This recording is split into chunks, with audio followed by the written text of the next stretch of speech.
My name is Juan Pablo Letelier. I'm a member of the Chilean Senate. I've been in National Congress for the last 20 years.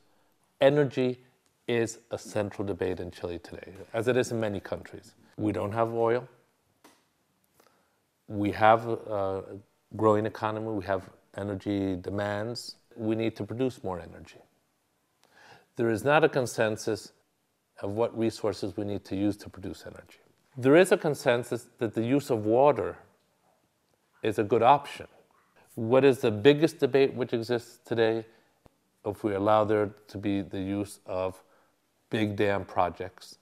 Biggest example is the monstrosity that a private company wants to do in the 11th region, in the region of Aysén, in the Patagonia, to build a huge number of dams, there are 5 in total, and to produce energy here more than 1,800 kilometers south of the capital, and to build up a wiring system to cross, I'd say, 2/3 of the country to take energy towards the north. Now, why intervene this river, which is so far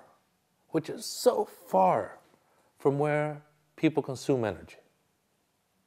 Why not be rational?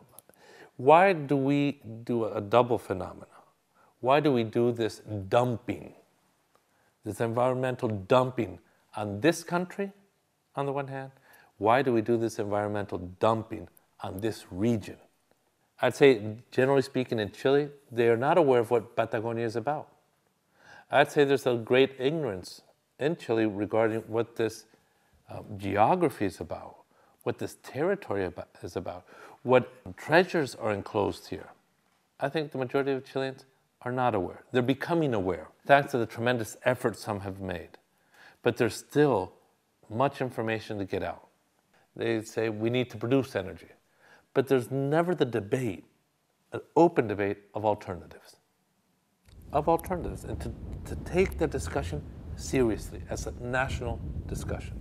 And I feel now we have the need for a more open debate within the country regarding energy alternatives, but we also need a stronger campaign abroad so that the multinationals, or those who sustain these multinationals, ask themselves if they're going to be responsible for destroying the Patagonia for a quick buck, or if they're going to be partisan of some effort of human conservation and a planet which today we know has limited resources, limited capacity of consumption, and which we have to take some hard options if we want our species to continue. And where we have resources which are in existence. I mean, the amount of volcanoes in Chile are tremendous. We have no geothermal plant. That's absurd. Yeah. And where we have a global possibility to make a contribution. And I feel that that is what we have to do. That is our responsibility. And I am of those optimists in this world who have learned from the activists who started alone and who showed the world that they were right, despite that everyone at the beginning thought they were wrong or that they were crazy. When some people started saying many years ago that this planet had unlimited resources, and a few voices said, that's not true, everyone thought that those persons, those activists, were extremely, extremely mistaken. Today, we know that they're right. And I am of those who think that these challenges are global challenges we have to do in Chile.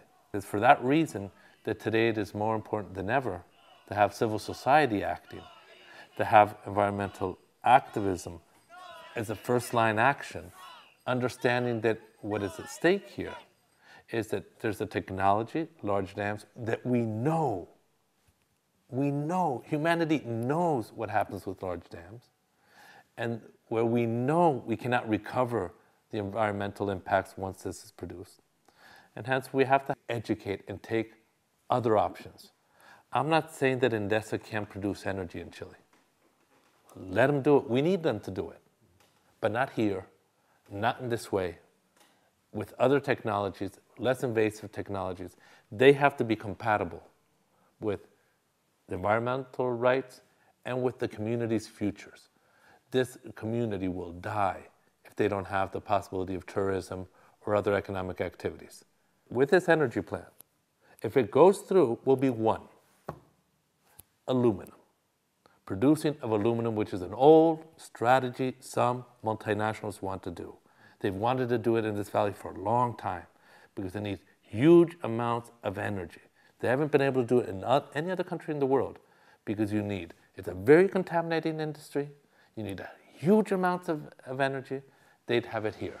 That would be the only use of the Patagonia because it won't be tourism. People won't have jobs after the plants are produced. So what is being offered here is not only energy, it is the possibility of destroying this territory. And that's what we need to teach people, make them understand what's at stake here. We need public opinion to be extremely informed. Why a project in Patagonia would be disastrous for Chile, and not only for Chile, for this environment which we're trying to protect in the world. When there are power lines which are produced, it's not only going to be Aysen. This is going to affect all regions. And that's something there's not consciousness yet of what is at stake. The amount of land which is used for agriculture today, for important agricultural activities today, which will be lost. We're talking about thousands and thousands of acres which can be lost. We learn from our mistakes. Not only our political mistakes, but also that we can combine in a correct manner economic growth with economic development. Now, we cannot grow at the cost of environmental impacts that we have experienced. Now, Chile has learned what happened with the salmon industry, in which we had private enterprise which did what they wanted in our waters and destroyed not only their own industry, but they contaminated our waters. Well, we should learn from that experience that we need a state which is able to regulate to establish a better balance between entrepreneurs or activities which are taken on and environmental conservation, preservation, harmony. We can have a country in which we grow in harmony with our environment, and that is perhaps most what is at stake in Aysen. This is the part of the country which perhaps has been less touched than the rest of the country, where we have a tremendous responsibility, not only with Chile. This isn't a problem about Aysen for Chile. This is Aysen where we have rainforests which are few in the planet, where we have a Patagonia environment which is scarce on the planet, where we have one of the largest reservoirs of glaciers and ice on the planet. We have a responsibility. And I think that a small country as Chile, who wants to have economic growth, who wants to learn and to have social policies in a different way, who is able to learn from its mistakes in its relation with environment, as all countries have experienced, we also assume a global responsibility. There are technologies which are on the brink. We are at a time in which technologies can be used better for humanity. If we use all our intelligence as it's been used to develop arms of massive destruction, for arms for humanity, I'm sure we can break this chain we have regarding the production of energy for humanity, so that the production of energy isn't just a quick buck for a few. We need to have a responsibility with future generations. Perhaps our main responsibility is that we do the switch because our fathers did not. Our children are demanding us to do it. Are we going to be capable of just saying, we are going to consume, we're going to use this planet, we're going to be partisan of this planet, but we're going to leave it at least as it was, hopefully a better place.